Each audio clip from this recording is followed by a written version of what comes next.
ಪಹಲ್ಗಾಮ್ನಲ್ಲಿ ಭಯೋತ್ಪಾದಕರ ಅಟ್ಟಹಾಸ ನಡೆದು 10 ದಿನಗಳಿಗೂ ಹೆಚ್ಚು ಸಮಯ ಆಗ್ತಾ ಇದೆ. ಭಾರತ ಒಂದೇ ವಿಚಾರದಲ್ಲಿ ಕಾಯ್ತಾ ಇರೋದು, ಯಾವಾಗ ಪ್ರತೀಕಾರ, ಯಾವ ಸ್ವರೂಪದ ಪ್ರತೀಕಾರ ಅಂತ.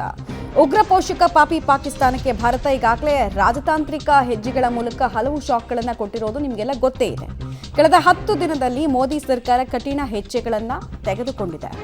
ಸಿಂಧೂ ಜಲ ಒಪ್ಪಂದ ಅಮಾನತಿನಿಂದ ಹಿಡಿದು ಬೇರೆ ಬೇರೆ ರೀತಿಯಾಗಿ ಪಾಕಿಸ್ತಾನಿ ಪ್ರಜೆಗಳಿಗೆ ನೇರವಾಗಿ ಎಫೆಕ್ಟ್ ಆಗೋ ನಿಟ್ಟಿನಲ್ಲಿ ಹೆಜ್ಜೆಯನ್ನು ಇಡ್ತಾನೆ ಇದೆ. ಹಲವು ರಾಜತಾಂತ್ರಿಕ ನಿರ್ಧಾರಗಳ ಮೂಲಕ ಪಾಕಿಸ್ತಾನಕ್ಕೆ ವ್ಯೂಹ ರಚನೆ ಮಾಡಲಾಗಿದೆ. ಮೋದಿ ಚಕ್ರವ್ಯೂಹಕ್ಕೆ ಪಾಕ್ಗೆ ಮತ್ತಷ್ಟು ಆರ್ಥಿಕ ಸಂಕಷ್ಟ ಎದುರಾಗ್ತಾ ಇದೆ. ಮೊದಲೇ ಜಗತ್ತಿನ ಮುಂದೆ ಭಿಕ್ಷಾ ಪಾತ್ರೆಯನ್ನ ಹಿಡಿದಿಟ್ಕೊಂಡಿರುವಂತಹ ರಾಷ್ಟ್ರ ಇನ್ನಷ್ಟು ಕಂಗಾಲಾಗುವಂತಹ ಪರಿಸ್ಥಿತಿ ತಂದುಕೊಂಡಿದೆ. ಹಾಗೂ ಕೈಲಾಗ್ತಿದ್ದವರು ಮೈ ಪರ್ಚಿಕೊಂಡ್ರು ಅನ್ನೋ ರೀತಿಯಲ್ಲಿ ಬೇರೆ ಬೇರೆ ರೀತಿಯಲ್ಲಿ ಒಣ ಪೌರುಷವನ್ನು ತೋರಿಸೋದಕ್ಕೆ ಮುಂದಾಗ್ತಾ ಇದ್ದಾರೆ. ಬಟ್ ಆದರೂ ಭಾರತ ಸರ್ಕಾರ ತುಂಬ ಸ್ಟ್ರಾಟಜಿಕ್ ಆಗಿ ತನ್ನ ಹೆಜ್ಜೆಗಳನ್ನು ಇಡ್ತಾ ಇರೋದು ನಿಮಗೆಲ್ಲ ಗೊತ್ತೇ ಇದೆ. ಫುಲ್ ಟೈಮ್ ಆಲ್ ಔಟ್ ವಾರ್ಗಿಂತ ಈ ರೀತಿ ರಾಜತಾಂತ್ರಿಕ ಪೆಟ್ಟಿದೆಯಲ್ಲ, ಅದು ತುಂಬ ದೀರ್ಘಕಾಲದ ಪೆಟ್ಟುಗಳಾಗಿರುತ್ತೆ. ಸೊ 5 ವರ್ಷ 10 ವರ್ಷದ ಚೇತರಿಕೆಯನ್ನು ಕಾಣೋದಲ್ಲ, 20-30 ವರ್ಷಗಳಿಗೆ ದೊಡ್ಡ ಹಾನಿ ಆಗಬೇಕು ಭಾರತದ ತಂಟೆಗೆ ಬಂದರೆ ಅನ್ನೋ ರೀತಿಯಲ್ಲಿ ಹೆಜ್ಜೆಗಳನ್ನು ಇಡ್ತಾ ಇದ್ದಾರೆ. ಪ್ರಮುಖ ಅಂತ ಹೇಳಿದ್ರೆ ಅದು ಸಿಂಧೂ ನದಿ ಒಪ್ಪಂದ ಏನಿತ್ತು ಅದನ್ನು ಅಮಾನತಿನಲ್ಲಿ ಇಟ್ಟಿರುವಂತಹ ವಿಚಾರ. ಆ ಥರ ಸುಮಾರು ವಿಚಾರಗಳನ್ನು ಮಾಡಿರೋದ್ರಿಂದ ಪಾಕಿಸ್ತಾನ ಸರ್ಕಾರಕ್ಕೆ ಕೊಡಲಿ ಪೆಟ್ಟನ್ನು ಕೊಡುವಂತಹ ಕೆಲಸವನ್ನು ಭಾರತ ಸರ್ಕಾರ ಮಾಡಿಕೊಂಡು ಬಂದಿದೆ.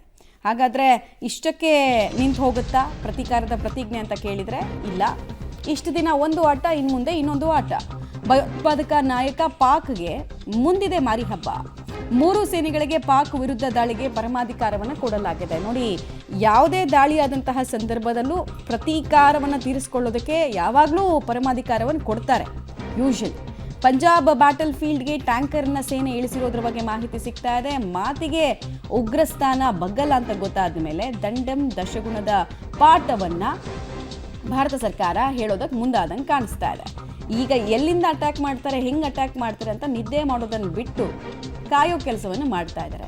ನಿಮಗೆಲ್ಲ ನೆನಪಿರ್ಬೋದು, ಒಂದು ಅವಮಾನಕಾರಿಯಾಗಿ ಒಂದು ಇತಿಹಾಸ ಪಾಕಿಸ್ತಾನಕ್ಕೆ ಇತ್ತು. ಪಾಕಿಸ್ತಾನ ಸೇನೆ ಒಂದು ಪೋಸ್ಟನ್ನು ಹಾಕ್ಕೊಂಡಿತ್ತು ಯಾವಾಗ, ಏರ್ ಸ್ಟ್ರೈಕ್ಗೆ ಮುಂಚೆ. ಇದು ಯಾವಾಗ, ಪುಲ್ವಾಮಾ ಅಟ್ಯಾಕ್ ಆದ ನಂತರ. ನೀವೆಲ್ಲ ನೆಮ್ಮದಿಯಾಗಿ ಮಲಗಿ, ಪಾಕಿಸ್ತಾನ ಆರ್ಮಿ ಎಲ್ಲ ರೀತಿಯಲ್ಲೂ ತನ್ನ ಸೇನೆಯನ್ನು ರಕ್ಷಿಸ್ಕೊಳ್ಳುತ್ತೆ, ತನ್ನ ಜನರನ್ನು ರಕ್ಷಿಸ್ಕೊಳ್ಳುತ್ತೆ ಅಂತ ಒಂದು ಪೋಸ್ಟ್ ಹಾಕಿದರು.